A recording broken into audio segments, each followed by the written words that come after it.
When you hear the word Stargate, you might be thinking about the 1997 to 2007 television series about the ordeal of an ancient alien wormhole left on planet Earth that acts as a teleportation device throughout the cosmos.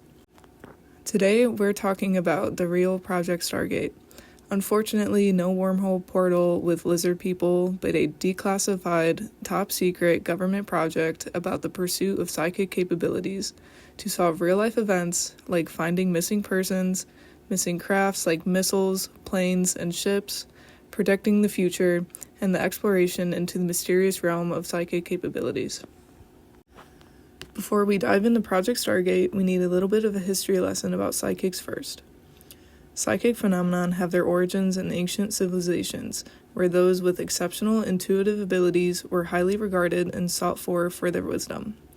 Throughout history, cultures worldwide embraced the concept of spiritual realms, accessing these mystical dimensions through practices like shamanism, divination, and oracles. Notably, oracles such as the renowned Oracle of Delphi in ancient Greece acted as intermediaries between the human and the divine, delivering enigmatic messages and prophecies. As societies transitioned, practices like astrology, numerology, and tarot card reading became popular methods for divination and fortune-telling. The line between true psychic capabilities and theatrical performances began to blur. In the 19th century, seances and public demonstrations conducted by mediums attracted massive attention and fueled the ongoing debate between skeptics and believers. In the early 20th century, renowned magicians like Harry Houdini and Harry Keller mesmerized audiences with their presumably supernatural feats, leaving spectators to ponder the limits of human perception. Later on, a new breed came about called mentalists. Pioneers like Joseph Duniger and the amazing Krishkin astounded audiences with their ability to read minds, predict future events, and influence thoughts, furthering the blurred line between genuine psychic phenomena and the performance of sleight of hand. In modern times, skepticism and scientific investigation have scrutinized the assertions made by psychics. Advancements in psychology, neuroscience, and the understanding of human cognition have helped make the blurred line of magic and psychic phenomenon become clearer. As psychology, neuroscience, and our comprehension of human cognition progress, many psychic experiences have been linked to psychological mechanisms, such as suggestion, cold reading, and cognitive biases. Parapsychology, a discipline focused on studying psychic phenomenon through a scientific lens, continues to examine the limits of human perception and the essence of consciousness. Though it might not be as popular as it was when magicians took over the scene, psychic phenomenon has held its significance throughout civilization for hundreds, if not millions of years. So, what is Project Stargate? Project Stargate was a covert U.S. Army intelligence unit founded in 1970 in the midst of the Cold War to investigate the possible use of psychic phenomena for military and domestic intelligence purposes.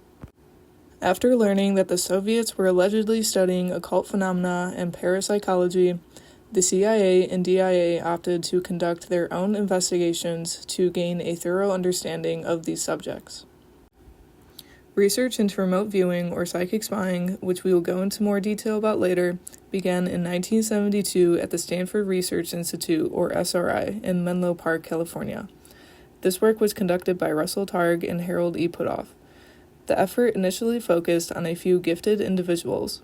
Individuals who appeared to show parapsychological potential were trained and taught to use talents for psychic warfare. Uri Geller, Ingo Swann, Pat Price, and Joseph McMonagle were among these gifted individuals. This research was conducted as part of the Stargate project, where Putoff later took on the role of director. Harold E. Putoff, alongside Ingo Swann and Pat Price, credited their remote viewing capabilities to their experience with the mysterious cult-like organization Scientology, where Putoff reached the highest ranking at the time. All three departed from Scientology in the late 1970s. There is no other evidence of Project Stargate having anything to do with Scientology or vice versa, other than the director and a couple psychics having been in and participated in Scientology's awareness shifting and deep memory diving exercises before joining the Project Stargate.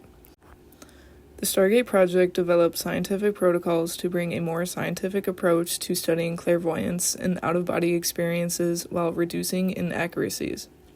The term remote viewing is used to describe the structured method of clairvoyance. Clairvoyance is the supposed capability of perceiving things or events in the future or beyond normal sensory contact. According to a declassified 1993 CIA file released in August in the year 2000, containing an overview of Project Stargate, quote, primary focus is on anomalous phenomena, to include parapsychological and related biophysical interactions such as telepathy, remote viewing, and psychokinesis. There are two general types of anomalous phenomena, informational and energetic. Remote viewing and extrasensory perception, or ESP, would be categorized as informational, or the ability to describe concealed data without the use of known sensory systems. The ability to predict future events, known as anomalous cognition or precognition, also falls into this category. Energetic type refers to the mental ability to influence material or biological systems via unknown mechanisms. Psychokinesis would be an example of this, just like Eleven from Stranger Things, or the Spoon Kid from The Matrix. There is no spoon. Side note, Uri Geller, who was one of the initial psychics in the project, he is known for inventing the spoon bending trick. I am the spoon originator in the world, not you. Geller was investigated for reports of being a fraud. This investigation concluded that Geller was, quote, a complete fraud. He was then kicked out of the program because he lacked psychic capabilities. Remote viewing is the most commonly used method for the program, a term coined by a former Scientologist and remote viewer Ngo Swan to distinguish it from the broader concept of clairvoyance. Remote viewing is an effort to perceive unknown details about locations or events. In short, remote viewing is psychic spying. While it is typically used to gather information about present circumstances in military and domestic intelligence applications, some practitioners claim to foresee future events through precognition outside of military agenda. The most well-known remote viewer is Joseph McMoneagle. He was among the first personnel recruited when the project started and granted the title Remote Viewer Number 1. Here's a testimony of him finding a lost child through remote viewing. On group there. Gave the paper, ate a big dinner, went to bed early. I got a call at like 2 a.m. from the mountain that overlooks where I live now. Down in the valley, which is all golf courses. On the mountain, it's a ski resort. That's the mountain part of Winter Green. And I got a call from the female police chief. They had a female police chief then. And she called me at 2 a.m. and said, we have a missing 5-year-old, and I understand you help with this sort of thing. I went, yeah, okay. I said, so what you want me to do is tell you where to go to find the kid? Yes. I said, okay. Do you know what a compass rose is? And she said, yeah. Usually if you say compass, they don't understand that. Drawing compass, whatever. So I said, I can't remember the degrees. I said, on the compass rose, you want to go to the last place he was seen. On the compass rose, you want to go to a certain degree, and you would take, I think it was 125 or 129 steps. I can't remember now. It's a specific number of steps in that direction. And when you get there, stop and just yell his name out, and he'll probably respond. It turns out the guy she sent to do that, the deputy, came back and said, there's no reason to do that. I can tell you right now, you're not going to find a kid that way. And she said, why not? And he said, because I went to a class where I was taught by the FBI on this, and kids under age 10 never go uphill. Never go uphill. So she called me back, woke me up the second time. This is like 20 minutes after I went back to sleep. And I said, yeah, what now? She said, I was getting upset. And she said, my deputy told me that it's straight up the side of the mountain, and a kid would never do that under age 10. And I said, some pretty ugly things. I said, just go do what I told you. And I slammed the phone down and got back in bed. And she woke me up again, like 15 minutes later. Just getting back to sleep again. And I said, okay, what's going on? And she said, we found him. And I said, thank you. Have a good night. I hung up. What I didn't know, and I found out later, his father told him, if you ever get lost, go to the nearest light and wait for me. The nearest light was on the back of an empty cabin. Somebody had left the back step light on up the mountain. So that's where he went. And when he got to the cabin, it was all locked up. So he climbed up on a couch on the back porch and laid down on the couch and fell asleep. Wow. And so this detective went up the mountain, stopped right behind the cabin and yelled his name, and he sat up and said, what? Oh, my God.